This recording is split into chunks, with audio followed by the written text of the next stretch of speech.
welcome to the Sober Heathen podcast. I am sober.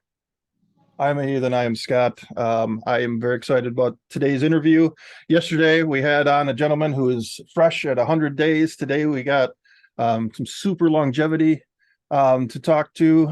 It's going to be great. Just a couple things, as mentioned yesterday in the podcast, starting to build up donations again for Harbor Hall in Petoskey, Michigan. If you're in the area and want to contact me, if you have something you'd like to donate, we're looking for hygiene products. It's coming into summertime. They do a lot of swimming up there as part of treatment.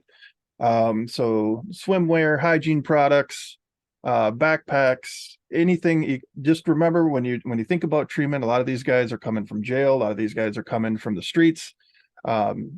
Just one brand new t-shirt or even a slightly used t-shirt can make all the difference, man. To put a smile on somebody's face and help them start their day a little bit better. Treatment is hard enough as it is, and to come in wearing crappy clothes or the same shirts every day, to make every little step easier for them is what we're trying to do here with the podcast. So the Sober Heathen at yahoo.com or Scott at the Sober Heathen.com. Today we have Kevin, and I'll let Kevin tell you about himself. Super excited to hear more about his story. I really appreciate coming on the podcast. Kevin, welcome. Hey, thank you, Scott. I appreciate the opportunity, man. I'm glad that I, connected with you on Twitter, because I'm always in position to give back. Early on, it was given to me freely from a guy named Vincent, who I told you in our Twitter messages that Vincent had 25 years before he passed, and Javon had 45 years before he passed. And both of those guys were really, hey man, they really gave me tough love. And it was no cutting corners. They didn't sugarcoat anything. This is how it works.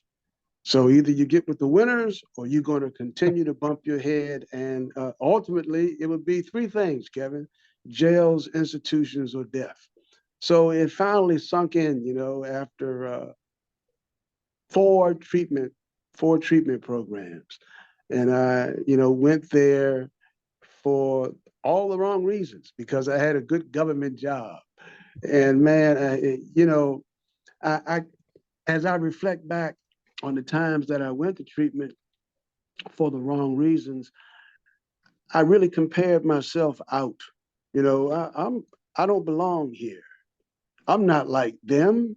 I'm saying this out loud to the group in a circle. I don't belong here. I'm not an addict. I'm not an alcoholic, but I am, and finally I came to grips with reality. And that fifth treatment center, I heard the same thing that I heard in the previous four. And, it was just a redundant message. And I just said, even before I went in, Scott, I had surrendered, and I went through a outpatient program, but it was kind of a surprising encounter where I go to this outpatient program, but I don't want to take a drug to get off another drug. So I'm telling my counselor, hey, wait a minute. I don't want to take no methadone. I used to take methadone when we couldn't purchase heroin.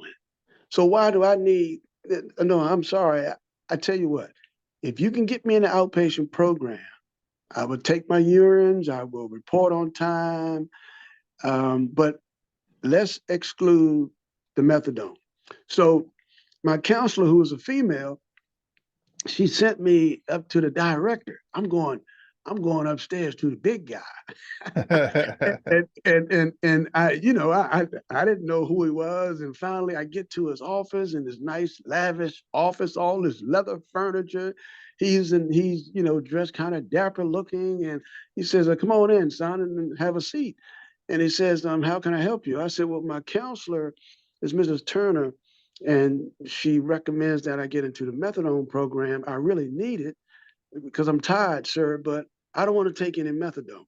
I just want to participate until I get into an inpatient program. He looked at me as if I was from another country. And he says, are you sure you're in the right place? I said, yes, sir. I understand. I understand this is a methadone clinic, but I am not going to take methadone to get off of heroin. I said, you know what, sir? I know a man. I know a man that's going to help me to go cold turkey. But he never asked me the man's name. He rubbed his forehead like I'm doing right now. And he said, well, who is this guy? So he said, well, what type of habit did you have? And I said, well, Dr. Jackson, with no exaggeration, Georgia Avenue is a pretty long street in Washington, D.C. So I'm going to say as long as Georgia Avenue. So he says, wow. So he said, well, I tell you what, I'm gonna let you do this. This is a very unique situation, but I'm gonna let you do this. And I wish you well. So that's how it started, the outpatient program. And then I went to a Afrocentric program, inpatient. Finally got a bed space, but it didn't work out because I didn't like the part where if you talk in group, you got to put a sign around your neck. I will not talk, and look at yourself in the mirror for half of the day. And I said, man, this is not for me. So they begged me to stay. I didn't stay long, and eventually they took me back where they picked me up from, and I went back to the woman's house that I was in a relationship with. And I told her, I said, look, I'm not using. I'm going to my meetings. I was going to 2 meetings a day until I get into another program. And finally, here comes Vincent, my big brother, sponsor. He sees me for the first time in probably couple of years. He says, "Oh, look what the wind blew in." And so I looked at him. I said, "Yeah, yeah, man, I'm back this time. I'm for real." He says, "Take a seat." So he says, "What are you up to?" So I told him where I was, who I was living with, and he cut me off right there. He says, "Kevin, you may be clean, but you don't know anything about a relationship until you get a relationship with yourself and the God of your understanding. You understand that?" I said, "Yeah." He says, "You say you need a inpatient program." I said, "Yes." He says, "Okay, I got a counselor who's coming here tonight. I'm going to introduce you to him. When I introduce you to him, you follow his directive." So the counselor comes in after the meeting is over with. We talk. He gave me the instructions, and Scott, I don't know if this was a test from God or I don't know where the test came from, but I passed the test. So every day on a Monday, Gene told me to report to the inpatient treatment center every Monday at 8 o'clock. So I had to walk over this bridge with a trash bag on my back in August of 1989. But I surrendered April the 7th, 1989. And the first four attempts, the first 4 Mondays, I struck out. And after every time there was no bed space, I went to 2 meetings a day. Went back to my friend's house. On that fifth Monday, I was let in. But now here comes the problem. I got a back problem, and I still have a back problem. Hmm. And this particular program, you got to work. It's a work therapy, spiritual, faith-based program. You go to work just like normal people go to work. Sure. So I told the program director, who I could sense didn't like me. I told her I had a back problem. She said, "Well, I'm sorry, you can't come into this program." I said, "Miss, look, would you rather me go to the penitentiary or would you rather me go to the graveyard? Because I'm trying to save my life. I know it's something in this program that I could do." So she went somewhere I think she went to the head administrator, told him about my situation. So I got in. I'm the youngest. I'm the youngest person to enter in that particular day. It was 5 of us. I was 32, and they took me to my dorm, and that was the start of something new. And I tell you, I stayed in the program for 21 months. I worked in the sorting room, which taught me about patience. And then we moved to another. Matter of fact, we moved to a hotel because they sold the first facility to the Georgetown University. Now it's Georgetown University Law Library. They sold that to Georgetown, and believe it or not, you wouldn't think this in a million years that a treatment facility would put a bunch of addicts and alcoholics in a hotel right next to the liquor store. And that's what they did. But you know what, man? If you surrender, Right. that wouldn't, it doesn't matter. Yep. And so we're in the hotel, and it's about 80 of us, and we're two to a room, and I got a promotion. So they promoted me from the sorting room to security. Ain't that something? I'm security. And so I had to make sure the guys go to sleep by 11 o'clock. They had to turn their keys in, and I had to make coffee at 5 o'clock every morning, which I didn't like because I didn't drink coffee. So why should I have to make it? But it's all about change. And so I made it for a while, and then she gave me a break, the program director, and I noticed, man, that these guys were. One guy had seven cups of coffee before he could start work. And I used to look at this and I said, man, he's just going from one addiction to another. But in any event, that was my role. And on the second floor of a hotel, picture us, the entire treatment center on the second floor of a 2-floor motel. And I'm in the middle, at the end of the floor on the right side, and everybody has to come upstairs to get ice. So on the first floor was everything that I explored or seen in the street. Okay, Wow. The prostitutes, the pimps, the cocaine, everything was on the first floor because those type of customers, they were on the first floor, but they didn't know that the second floor was full of guys that are trying to stay away from that lifestyle. So every night I would talk to a prostitute or talk to a pimp or talk to a drug dealer, but I never did disclose, what was going on, and they never did ask. But one night I remember so vividly was 15 guys came, about 10 guys came from the left side. We couldn't lock the doors at each end of the hallway. It had to stay unlocked. But this particular night, about 3 a.m., 10 guys are walking towards me. Now, I'm not afraid. I'm just waiting for them to ask me a question. And they were looking for a Joe Parker. And we had a Joe Parker in treatment. And I told him, I said, you know what, sir, the name doesn't sound familiar, but maybe he's downstairs, or you might want to ask the manager. And but I noticed he always kept his right hand in his under his shirt. So I was assuming that he had a pistol.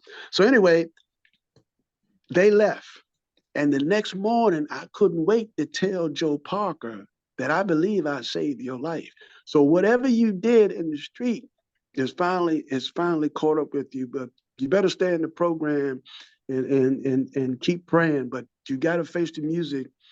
Pay now or pay later, you're going to face the music. So those are some of the scenarios that I had to deal with in treatment. And then my roommate decided to go downstairs and hit some crack, come upstairs and want to talk me to death. Now I knew it. I knew it, I knew it because I mean, I wasn't a crack user, but I can tell when you're one way and now you're coming back upstairs and you're another way and you're sweating and now you want to talk. And I tried my best. I think I did pretty good to get him away from me because I don't want, you know, the odor of a cigarette or the odor of a crack, if it gets in your pores, you can provide a dirty urine, and then you're kicked out of the program. And I knew this, and so I kept telling him to go to bed. Finally, he went, but I wrote him up because that was my job. So I wrote him up, but I didn't know that he was staff's informant until later on. So finally, he left the program entirely. Crack called him, and but before he left, they put him out of my room. That's what I wanted. That's what I fought for. Put him out of my room, put him in another room. Then eventually he left. About a couple of years later, I saw him at a Pizza Hut, and he told me how tough I was and how serious I was about my treatment process, and I was. And then finally, my 21 months was up, and my first job after treatment was I took care of my grandfather for 4 years uh, as he suffered from Alzheimer's. But a lot of times in treatment, they tell you don't go back to a family that drinks. Now, my family has been destroyed mainly from alcohol and drugs, but primarily alcohol. And I had to go back because my grandfather needs my help. And out of 10 Wow. grandsons, I was the closest. So I took care of him. And he was he passed. He passed away 25 years clean. So we had a Yeah. pretty good we had a pretty good 4 year run for the last 4 years of his life, Scott. But yeah, that fifth treatment center did the job. And while I was in treatment, I wrote the book.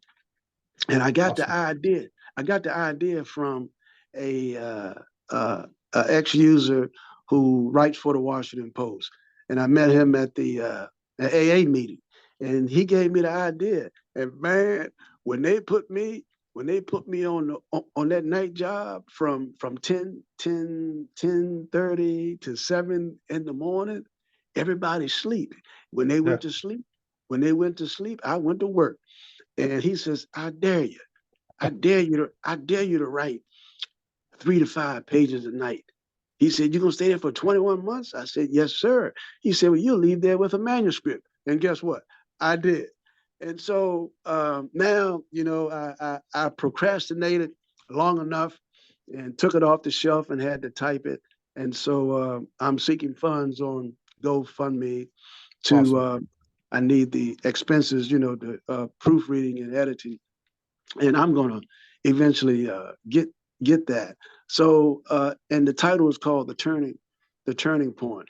And at each place where we stayed at on 526 First Street.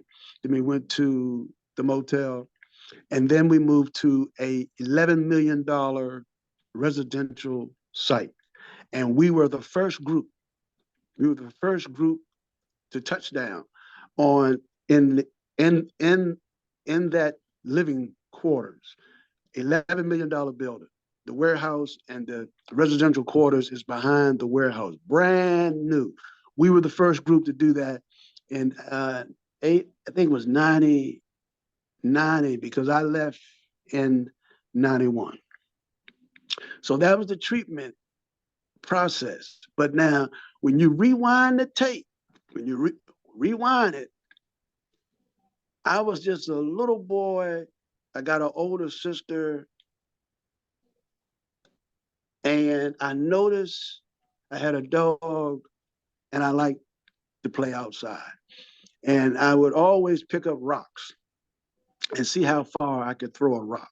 Oh man.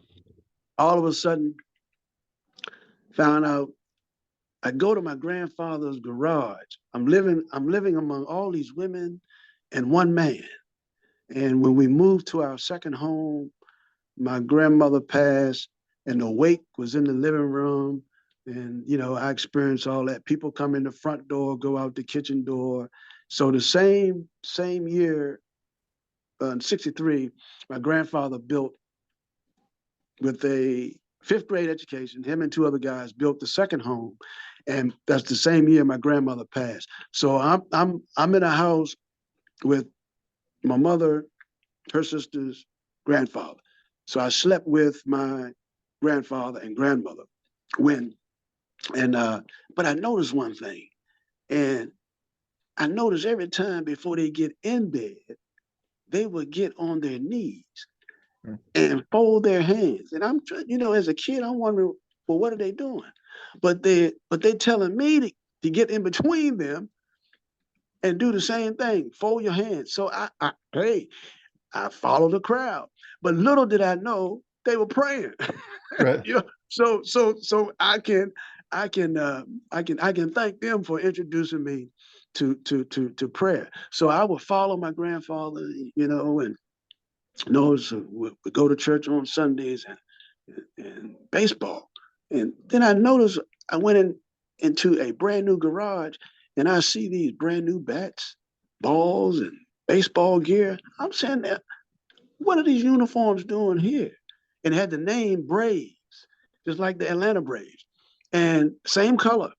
And as a kid, I began to smell. Look, Scott, I began to smell a brand new Louisville Slugger. Oh I yeah. smelled, I smelled smelled the baseballs, brand new Raleigh Oh man. baseballs. Mm. So I didn't know until later on that my grandfather was the one of the managers of Negro League Sandlot baseball team. So Awesome. Sundays, Sundays, the ritual was church, baseball. Hell yeah.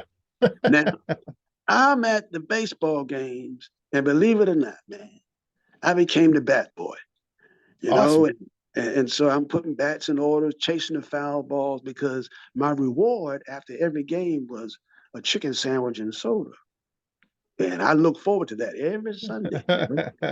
And so now as time go on, what I noticed growing up, I thought it was normal that every Thanksgiving and Christmas and all and birthdays, they called my grandfather's house the house. That's where everybody come, the Hamiltons, the Wilsons, they get together.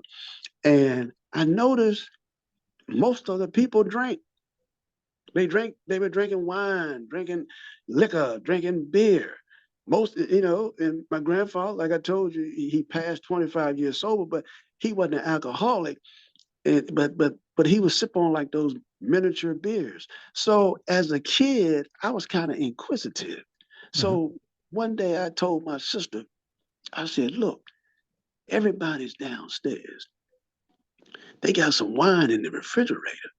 There's some grape Concord Manischewitz wine. I'm going, I'm going, I'm going to take Try a it sip. out. Yeah, you Yeah. gotta try it out. So, so, she, so she was my lookout person.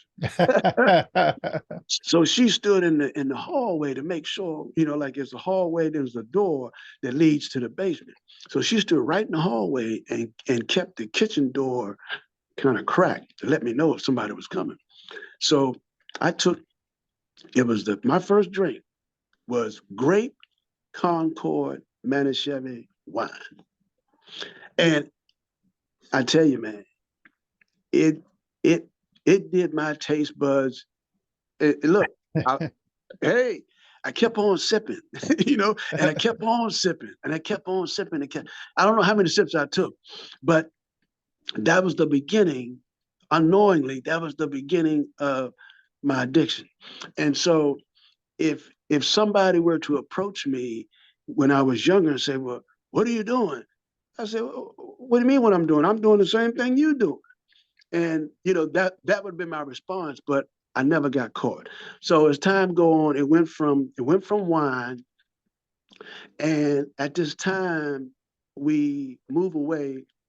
We move away from my grandfather's house. My mother, she met a uh, which turned out to be her husband, our stepfather, but we didn't know him. We didn't know him at all. Oh, and by the way, I met my father.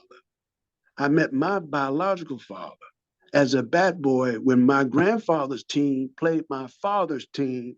And my uncle told me, hey, Kevin, when you get a break, Go over there. And number 21, that's your father. His name is Albert. Go Wow. introduce yourself. Go introduce yourself. And I looked at him. That's my father. He said, yeah. He said, when you get a break, go over there and introduce yourself. I said, okay. So when I got a break, I took off and ran over there. And it's like two guys that opened up a little space for me to sit there. They didn't know how long I was going to stay. And one of them was my father. And, I, I just said, hey, hey, man, and shook his hand. He says, hi, Kevin, how you doing? I said, I'm doing pretty good. And I said, well, nice to meet you, but I got to get back to work. And he laughed. And so that's how I met my biological father. So now my mother meets this guy. Matter of fact, he was the police chief of the town where I'm from. He was the police chief. And so you do what your mother say. Pack your bags, we're moving. Now, I don't think my grandfather had any say so. My mother's grown and she found the love of her life. So what do kids do? You honor your parents and you go along with the program. So we moved into this apartment, this three-bedroom apartment. And I'm an outside person. Whatever season it was, that was the sport I was playing, organized.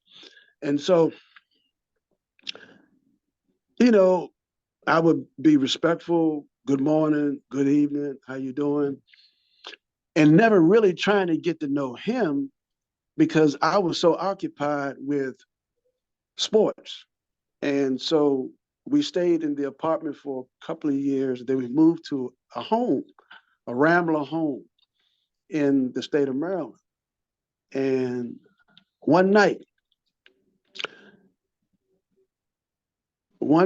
no, before this incident happened, we played in a playoff game in basketball. We played in a playoff game at a highly prestigious uh, basketball powerhouse high school called DeMatha.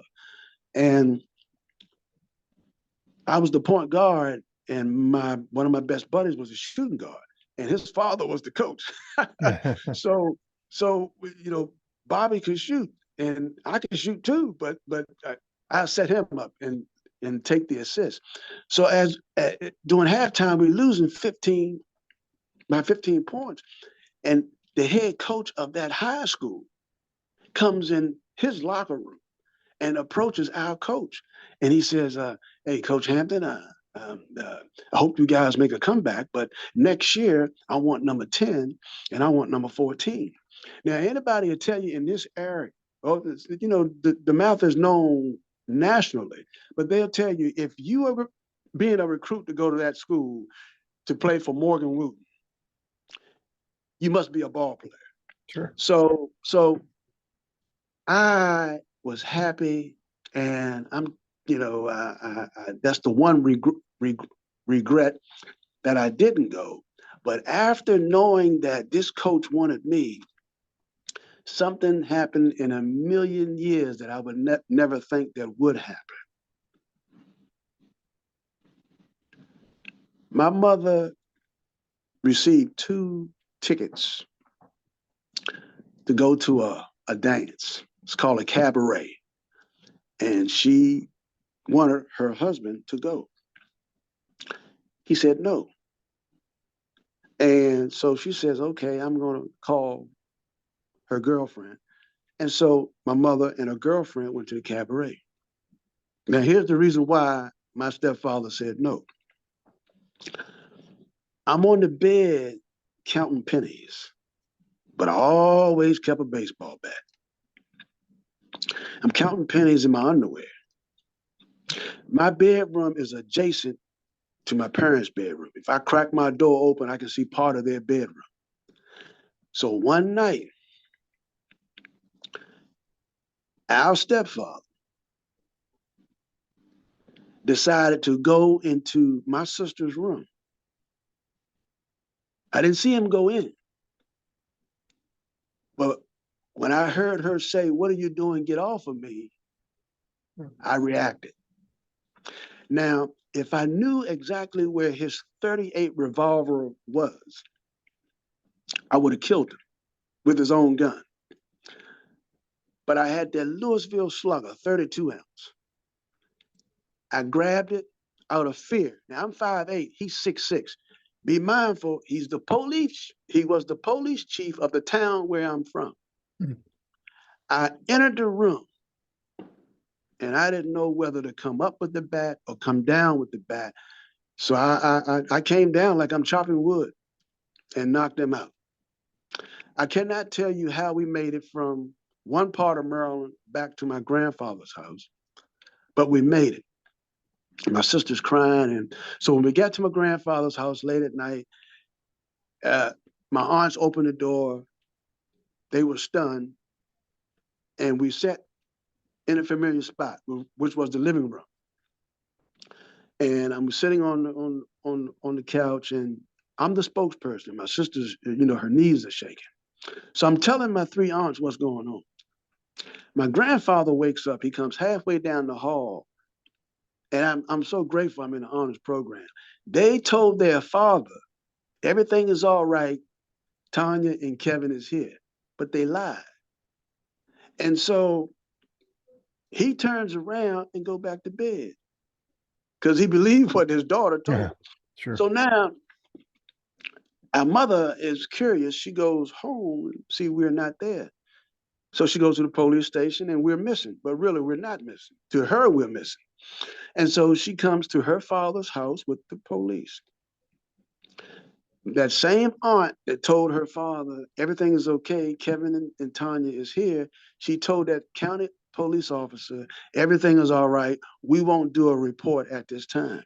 And basically what they did, they swept that scenario underneath the table. Mm. And man, I couldn't believe it. I couldn't believe it. So I became rebellious. I became rebellious. I told my mother, I'm not coming back living with no child molester. I said, if I do, I'm sleeping downstairs. I'm not going to say anything to him. And if I ever find his gun, I'm going to kill him. And, I don't know how she thought if I was joking or not, but I was serious. And so we had to go back, unfortunately. And she never asked either one of us what happened. She asked the child molester. When he vanished for a weekend and went back to South Carolina, he didn't know what was going to happen. Finally, he comes back. And I overheard a conversation. My mother asked her husband, did you do it? And I said, I can't believe this. He's not going to admit. And so I told my sister, we can get around this. You and I can go in the courtroom and put this guy where he belongs. And my sister got scared because she didn't want to hurt our mother. I said, this has nothing to do with our mother. This has everything to do with you and me. And she never wanted to do it, man. So by me becoming rebellious, I'm thinking the only way I can get out of this is to drink. My mother is alcoholic. Even though she did 35 years on a government job, she's a functional alcoholic.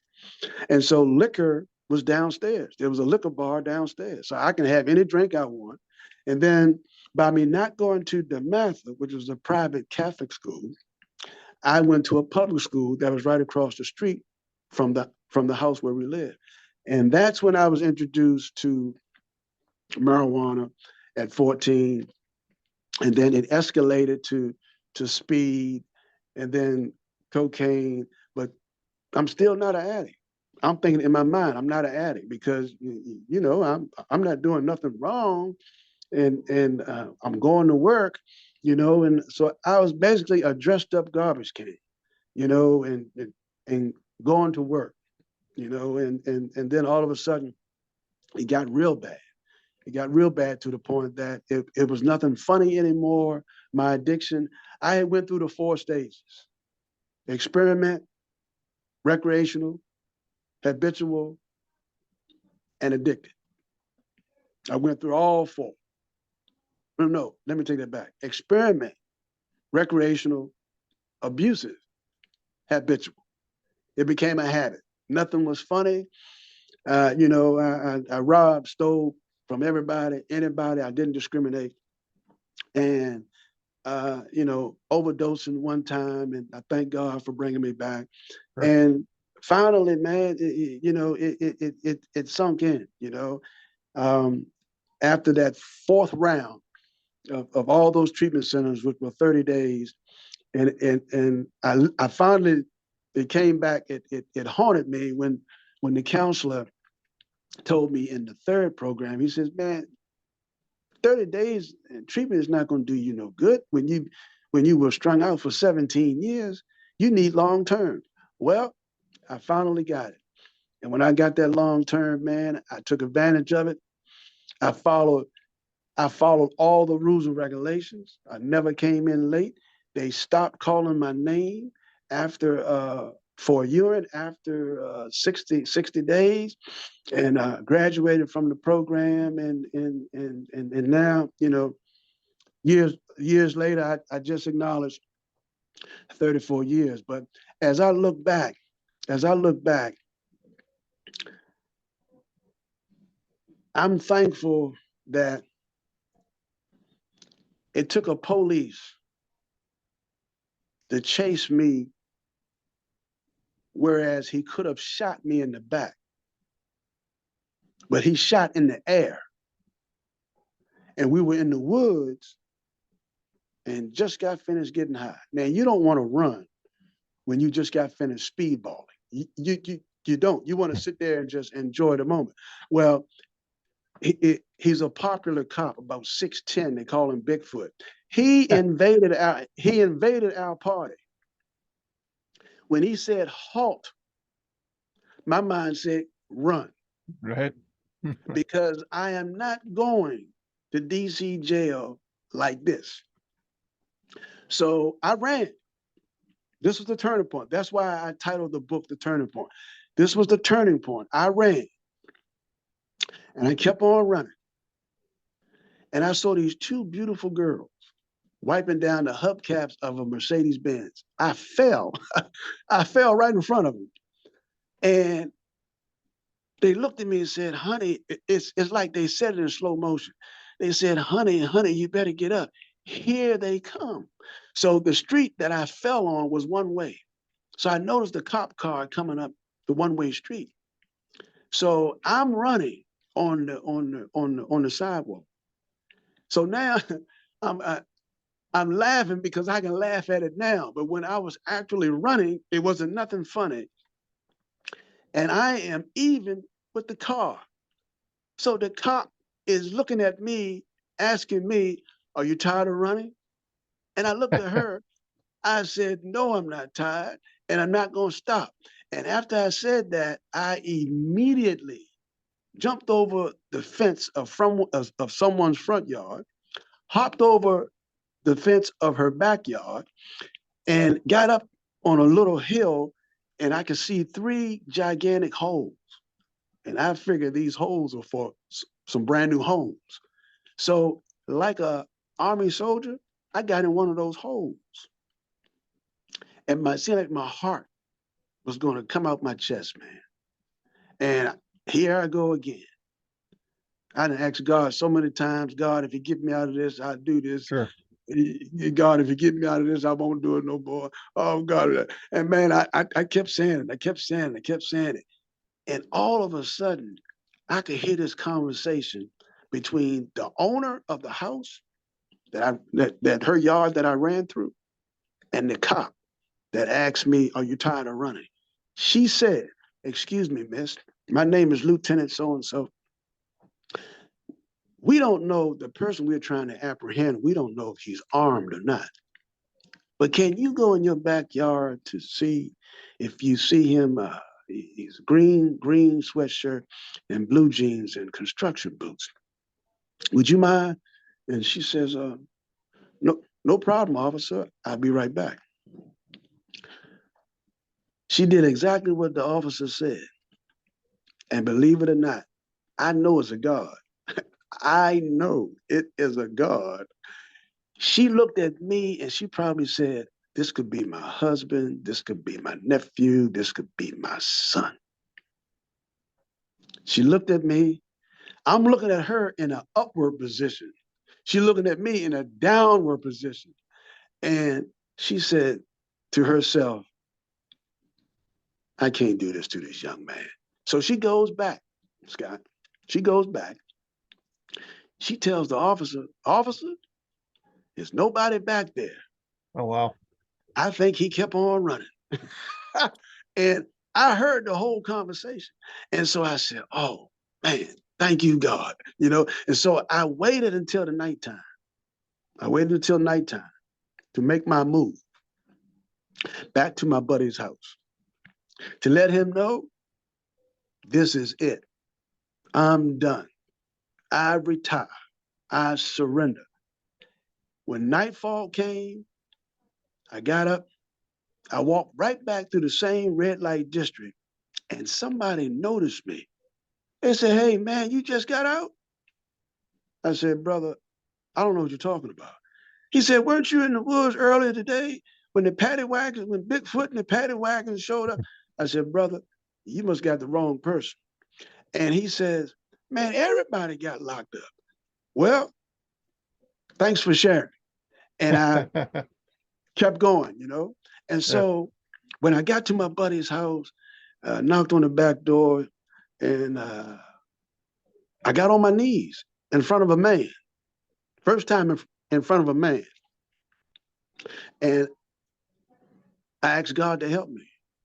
And God heard my humble cry. And that was the beginning of the outpatient program, which ultimately led me to the Salvation Army. But I can tell you, I had some cohorts. They retired from the post office, and I was in the post office, and easy job, but my addiction, my choices ruined it. I should be retiring with a full-time pension now, but my addiction just wouldn't allow it, man. And sometimes even when I didn't want to use, I really didn't want to use. As soon as I got that check in my hand, seems like my mood just changed. And sometimes when I want to turn the car to the left to go home, the car turned to the right, and I end up at a drug spot, and I'm up and down all day long. And I never forget the supervisor asked me, he showed me my pattern on paper with red ink. He says, Ooh. Kevin, I see you off you're off on Mondays and Tuesdays, but I see you take off um, Saturdays and Sundays. He says, "Do you have a problem?" And I remember me looking him in his eyes. I said, "No, I don't have a problem." I said it multiple times. I don't have a problem. So I come to find out that I was in big denial.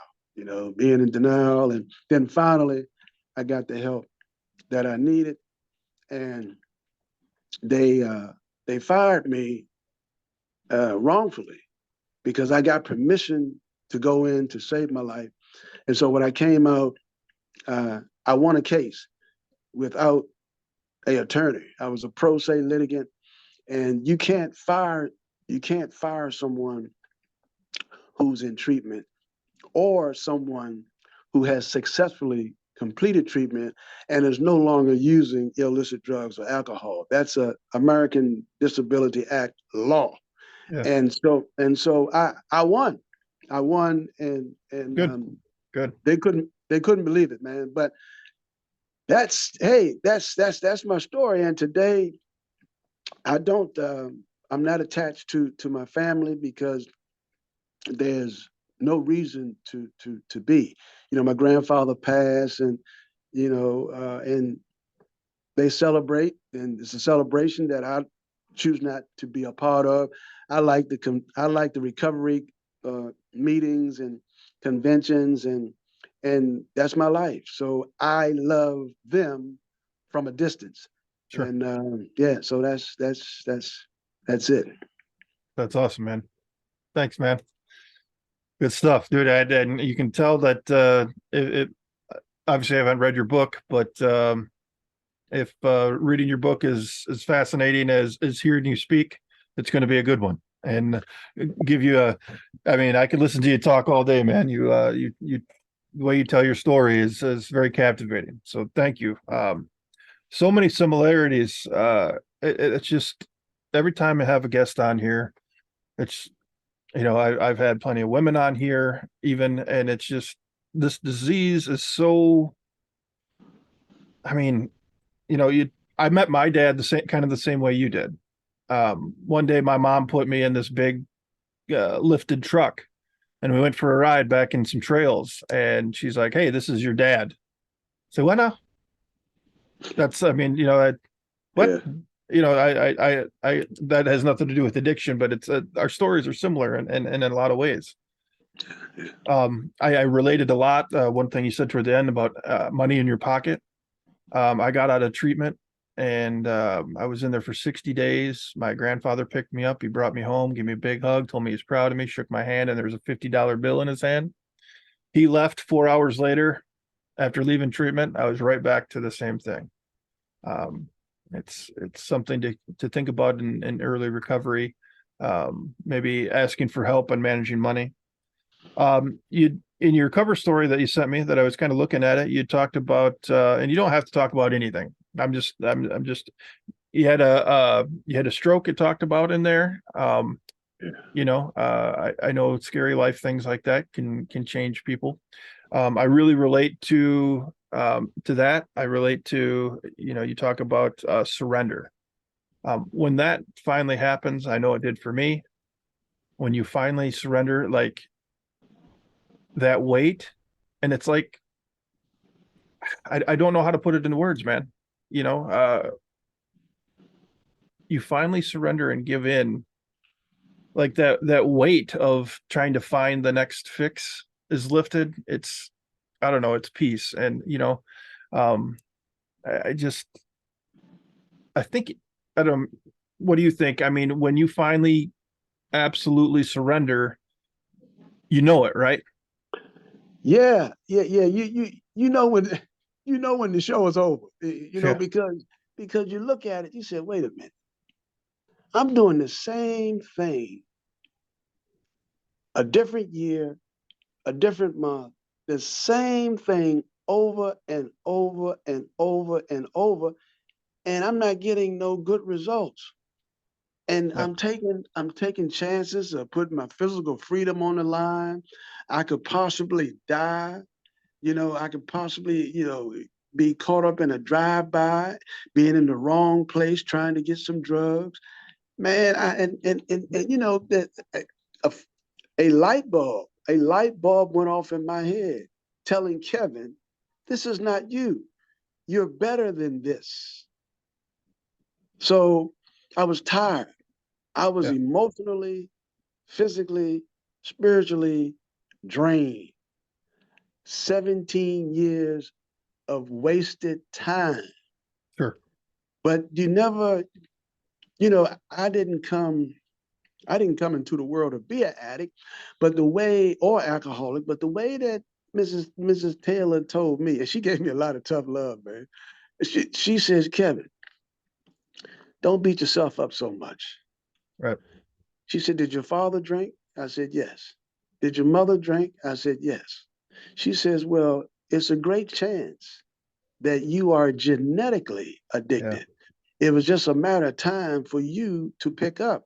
You were already introduced to alcohol in your mother's womb. yeah, And I looked at her and the way that she painted that picture, I said, oh, wow. So she says, you're not responsible for your addiction. You are responsible for your recovery. And she knew I was tired, man. She knew I was tired when I told her I'm not taking any methadone to get off yeah, of heroin. yeah, Because she's never heard that before. yeah, She's never heard that before. Well, does this guy really have a heroin addiction? Oh, yes. Yes.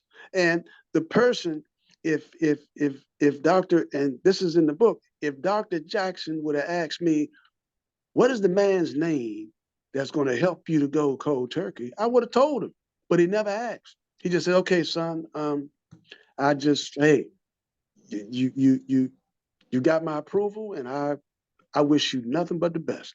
So tell Miss Taylor she can do her thing. I said, thank you, sir. And that was it. That was it, man. Because we used to get high off of methadone when we couldn't find the right heroin product. Methadone was always Sure. a option, and those two drugs are no different. They're No, no different, you know. So I say when I surrendered,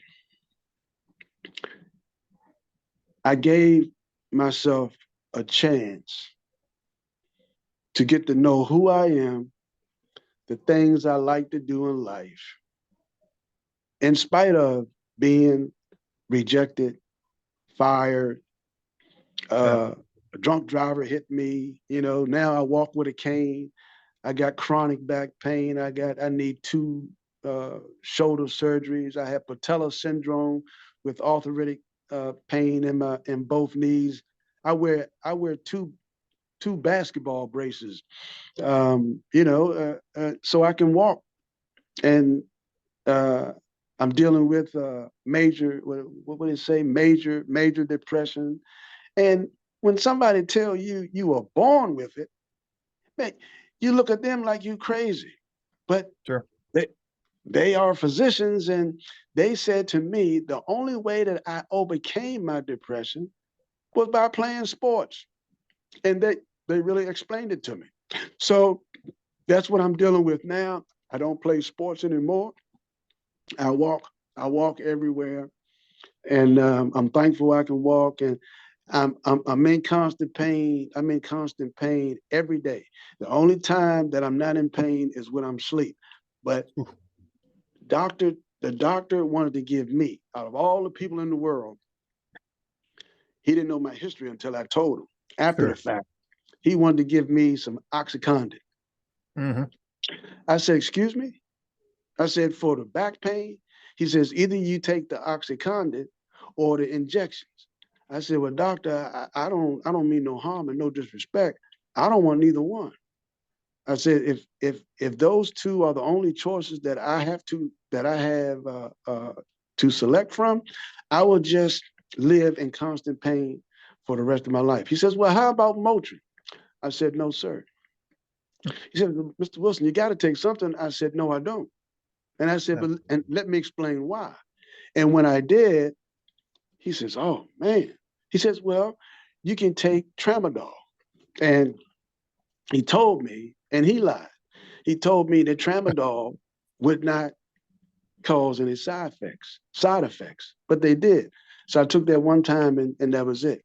So every day that my high power gives me, God gives me, Mhm. every day he gives me, um, I live an abnormal life and I can't do the things that I normally would be able to do because I'm a survivor of a near-death car accident.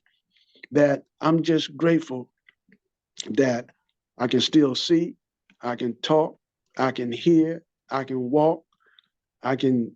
I love sports, Yeah. and but now when I go see the WNBA action, I have to put on layers of clothing so that the air in the arena won't get into any of my muscles because I got arthritis, and the Sure. air and arthritis don't get along. So sometimes that limited me from seeing a game in person, but thank God for the television. Sure. And that's yeah. So once a person surrender, it's see if you don't have a connection with the God of your understanding, you're not going to make it in recovery. Yeah. You're not going to make it in recovery. You got to incorporate a God of your understanding. That's what Bill Wilson, and that's my cousin, you know, Oh no. Bill W, who invented NA. They went to two ministers to find out how two alcoholics could stop drinking, and that's Yeah. how AA was established. So you got to have some type of spirituality in order to make it. And when I went into the last program, I was still smoking cigarettes. Sure. And I wish I never did. And a year later, we had a prayer chapel in this particular facility. And I was going to church. And I asked the minister, I'm doing pretty good not using alcohol and drugs, but I'm still smoking Newport. And this is what he told me. He said, every time, first of all, ask God to strip you from the urge, compulsion, and obsession to smoke. And find a little secret place to pray. So we had a chapel because it was mandatory in the program that we go to church every Sunday. So every time I gave my request to God, I used that prayer chapel like never before. And before you know it, the urge, compulsion, and obsession to smoke cigarettes was gone. So I'm 34 years clean from alcohol and drugs, and I'm 33 years clean from nicotine. Awesome. Yeah. I'm with you. Bill W. was a genius. Yeah. And I know some people like myself, when I first came into AA, the God word was something that kind of turned me away. I suggest people read chapter 4, We Agnostics, in the big book. Bill wasn't saying necessarily one way. There are multiple pathways to that, being catapulted into the fourth dimension of spirituality. That he wasn't saying one pathway, but you're absolutely right. It wasn't until I found the God of my understanding, or gods of my understanding, I guess, to be more accurate, in my belief system, and started praying every night for guidance. I didn't want anything given to me. I just wanted guidance and to see the things that I've been missing. And people can believe whatever they want to believe. They can believe that it was just me focusing on things and seeing it myself. That's fine if you think that. I think that I was being guided by something that I can't explain. And for me, I don't have to explain it. I don't care. I don't have to explain it to anybody. I know that it's working for me, and that's what I'm going to continue to do. And one thing I want to make sure that before I let you go here, that you talked about all the pain that you're in right now, and you've said no to all these drugs that could help relieve that pain. Would it be fair to say that going back to using a substance, whether it be alcohol or other drugs, would alleviate some of that pain? Would that be fair to say that you would feel physically better, right? Oh, this is the best time. Hey, Scott, this is the best time to use in a Right. situation like that. Look, I told Sure. somebody, I've told multiple people, if I would never get sick, never have a hangover from the drugs and alcohol that I use, I'll still be using it. Right. But man, it's a terrible feeling Sure. after you go up and down, up and down, up and down. You don't want to eat. Then you eat. You don't want to eat. Then you don't take care of yourself. Man, then you gotta go out. You got to rob somebody. You gotta. Yeah. Uh-oh. You muted yourself, Kevin. Hey, Kevin, you muted yourself, bud.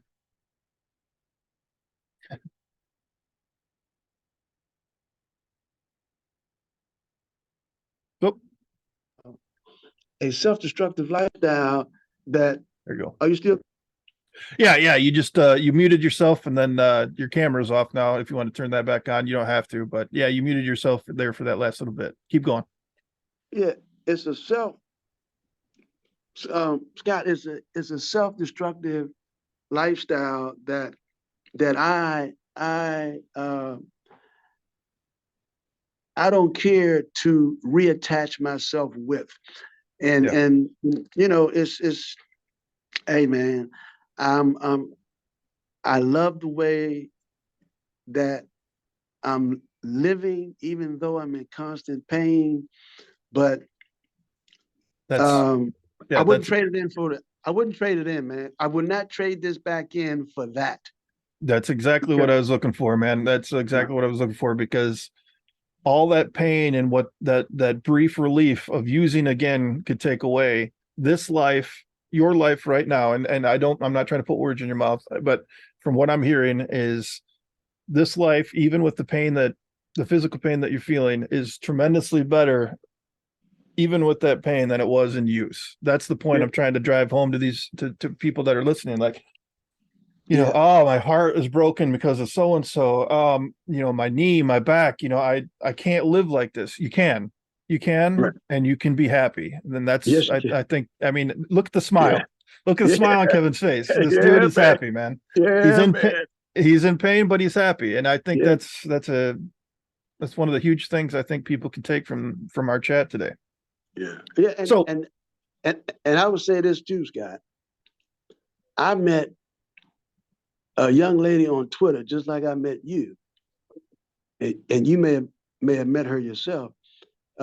She's a she's a she was a female champion boxer. She had 25 years of recovery and lost it. And I think now she has, I think 10 months. But also, I met a person, I knew a person that had 25 years. And once again, money changed his mood after he hit the lottery. And he forgot just for that minute that he was an addict and an alcoholic. He hit the lottery for 250. But he thanked God for allowing him to make it back to the room to give that report. right. So the disease of addiction can be tricky. It can be tricky if you allow it. Yeah. Money doesn't change my mood anymore, because when you surrender, when you truly surrender, there are no triggers. There are none, and I didn't understand that terminology in the beginning, because I didn't know what they were. And when counselors would say, "Well, what would trigger you to go back?" There's no such thing as a trigger with me. It's a choice. Yeah. And my choice today, each day that God gives me until I die, my choice, regardless of the circumstances, I will not use. Right And on. that's it. That's it. I'll tell you, I'll give you a little sample for me. I was not even an hour before we got on the podcast. I was on the brink of tears. I just the mental crap that was going on, some things with my doctor, and just I woke up just and then these little things started to set me off. But I can tell you right now, since that true surrender happened, there's a gas station 100 yards across the street from my house. Going to buy a bottle never crossed my mind. It was call the doctor, work through it. I talked to some people on Twitter, and I said, I'm going to get on here and I'm going to talk to Kevin. And damn it, when I'm done talking to Kevin, I know I'm going to feel better, because that's what happens. Seek out another person in addiction, and that's how you can help get yourself through the day. And that's exactly what we did. And Yeah. man, I tell you what, I feel like $1 million damn now, but I'll tell you, Kevin, man, I wasn't certain I was going to make it to this thing, but I'm 7 months in, and the longer I go, the stronger it's going to be. And you are a great example of that, being that evidence to be true. Yeah. Yeah. Yeah. And that's how it works. You took the right step, because that's how I was taught. They said, even if you want to use, you don't have to use. Call somebody. Yep. And I remember at once upon a time, I had like 150. I lost the telephone book, man. I had about 150 ex-users in my telephone book. So if I didn't make it to a meeting, I could have one over the telephone. Yeah. That's how serious I was about surrendering each day, Oh each yeah. day, each Yep. day. It's Yeah. every day. Yep. Make Yeah. that decision every single day. All right, Right. Kevin, I'll let you go. We've been on here for a minute, but Okay. is there any info that you want to throw out there? I mean, you got the book. It's obviously a great story. I'd love to get your book when it's available, if it's available now. Anything you want to plug with that? And I'll do my best to get your name out there, dude. Yeah. My book is not published yet. I am seeking. I have a book campaign on the GoFundMe Sure. website. It's Okay. it's a www.gofundme.com/.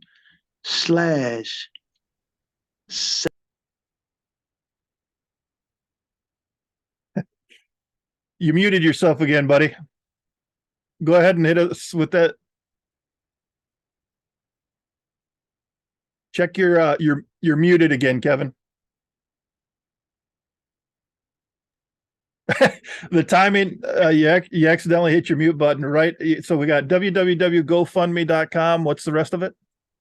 /saving lives through treatment.